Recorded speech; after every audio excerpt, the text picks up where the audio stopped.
تعتزم مدريد عدم البقاء مكتوفة الأيدي إزاء عملية الانفصال التي تهدد دولة القانون على حد تعبيرها. رئيس الحكومة الإسبانية المحافظة ماريانو راخوي عقد مؤتمرا صحفيا في مدريد وأكد فيه أن الحكومة قدمت طعنا في قرار كاتالونيا الاستقلالي إلى المحكمة الدستورية العليا. راخوي أضاف: ما نطالب به هو إيقاف هذا القرار والنتائج المترتبة عنه. هذا القرار يهدف إلى القضاء على وحدة إسبانيا.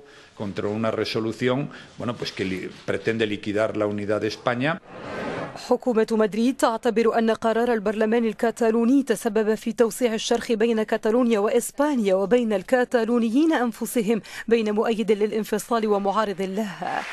برلمان كتالونيا كان قد تبنى قرارا يطلق العملية التي تهدف إلى إقامة جمهورية مستقلة لكتالونيا في عام 2017.